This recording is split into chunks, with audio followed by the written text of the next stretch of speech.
ज़ेबा जमशेद ने आपके खिलाफ खुला का केस फाइल किया है और ये रहे डॉक्यूमेंट्स, साथ में रिसीविंग। प्लीज़ यहाँ साइन कर दीजिएगा।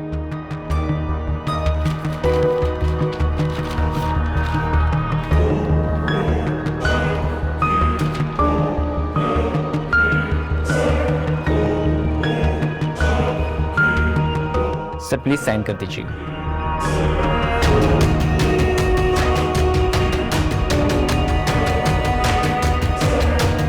पेन दीजिए।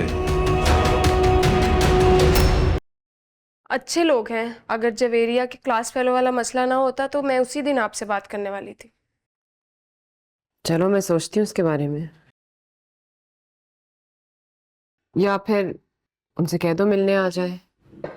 लेकिन कहाँ मिलेंगे?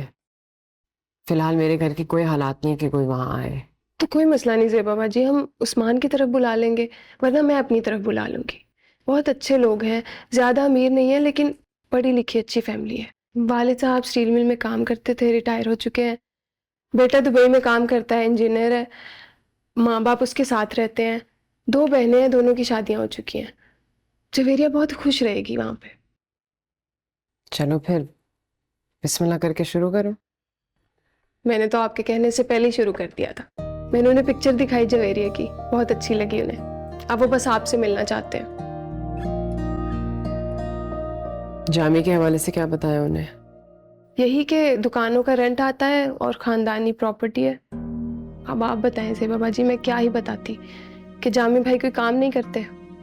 ठीक है वो अच्छे लोग हैं, लेकिन हर एक की कोई ना कोई सवाल जवाब तो होते हैं ना। मैं उनके कारोबार के हवाले से नहीं कह रही थी। तुमने जामी और मेरे रिश्ते के बारे में क्या बताया? अभी तो कुछ नहीं बताया, इस वक्त ज़रूरी भी नहीं था। और वैसे भी कुछ अरसे तक आपकी सुलह हो जाएगी, फिर क्या। मैंने खुला के लिए फाइल कर दिया है।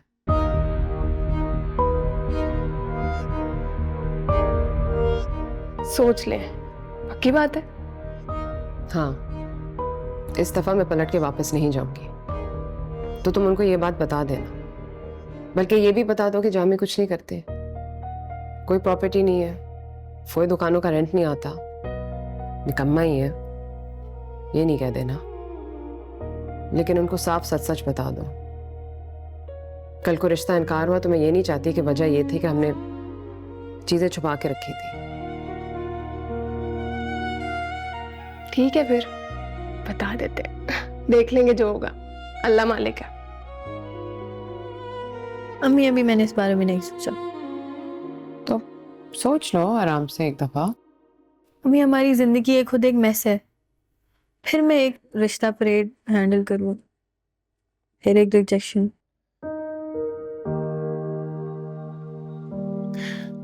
I don't want to get hurt again.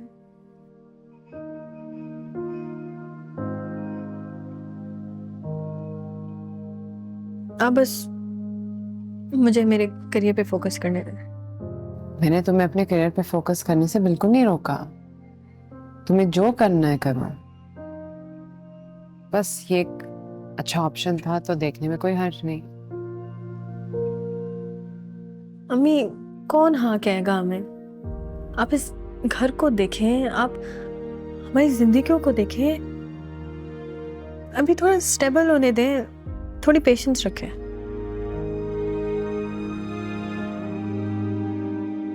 सारी दुनिया एक जैसे तो नहीं होती ना। खाला कह भी रही थी कि अच्छे लोग हैं, सादा लोग हैं। अम्मी सादा और अच्छे लोग तो रोहान और उसकी फैमिली भी थी ना। अबू की वजह से मुझे रिजेक्शन फेस करनी पड़ी। वापस रिजेक्शन फेस करूं, वापस आप हर्ट हो। मुझे जितना हर्ट होना था ना, हो गई हर्ट। बस अब मुझे हील करना, मेरी फिक्र नहीं करो। तुम एक बार सोचो, मैं तुम्हें कोई फोर्स नहीं कर रही। सोचो, देखो, ऑप्शंस वे करो, और नहीं करना तो ठीक है, मैं बात ही नहीं शुरू करूंगी। ठीक है, रिश्ता करना है उन्होंने तो वो इस घर होगा, ना खाला के घर और ना मामू के घर। ठीक है, तो सीधी सी बात है। ठीक है।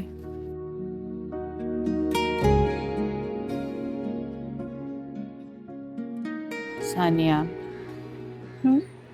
बेटा एक कमरा तो रहने देती।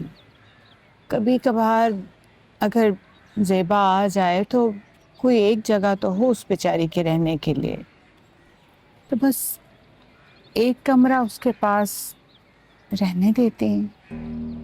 अब वो दरअसल अम्मी, बच्चे अब बड़े हो रहे हैं ना, तो जिद कर रहे थे दोनों के हमें अलग कमरा चाहिए।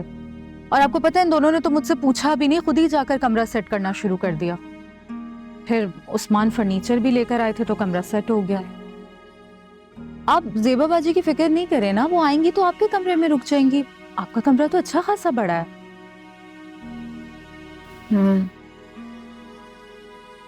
वो तो ठीक है बेटा, लेकिन उसके बच्चे भी तो बड़े हैं, वो कहाँ ठहरे। हाँ तो बच्चों की कोई टेंशन नहीं है ना, मीराब और हुदैब के साथ रह लेंगे उनके कमरे में। इतनी परेशानी वाली बात थोड़ी है अम्मी, घर जैसी बात है।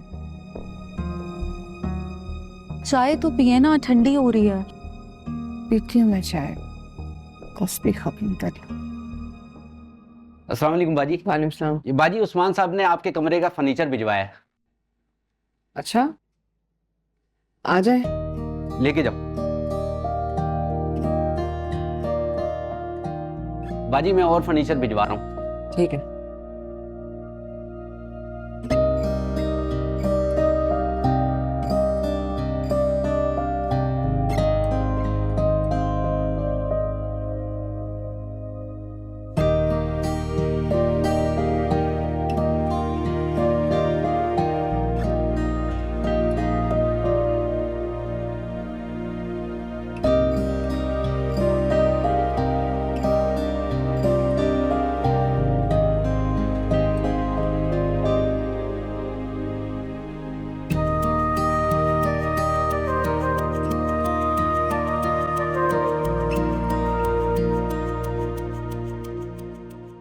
वैसे अम्मी, मामू ने इतना अच्छा काम किया, सारा फर्नीचर भेज दिया।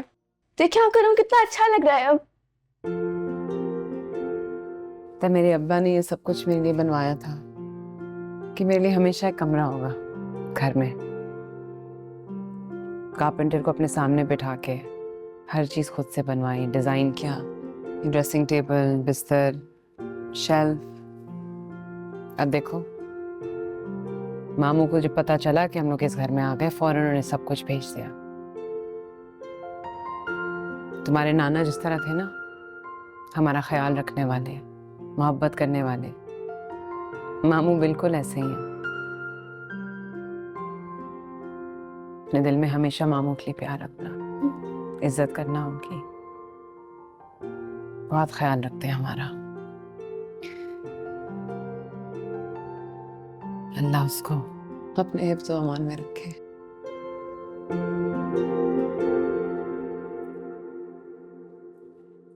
अस्सलाम वालेकुम आपा, आप सोई नहीं? वालेकुम सलाम। नहीं, वो अम्मी तुम्हारा इंतजार कर रही थी तो मैंने कहा मैं कर लेती हूँ इंतजार, आप सो जाए। आप भी सो जाती, मेरे पास चाबी है घर की। कोई बात नहीं सैफ, मैं खाना लगा दूँ तुम्हारे लिए? नहीं नहीं आपा, मैंने थोड़ा सा खा लिया है। अच्छा, बच्चे कहाँ हैं? बच्चे अपने कमरे में। चले, मैं इनको वीकेंड पर कहीं घुमाने ले जाऊंगा। चलो अच्छा है। तुम ठीक हो? हाँ।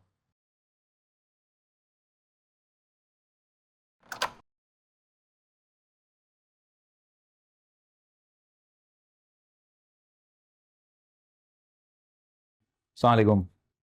वालेकुम अस्सलाम।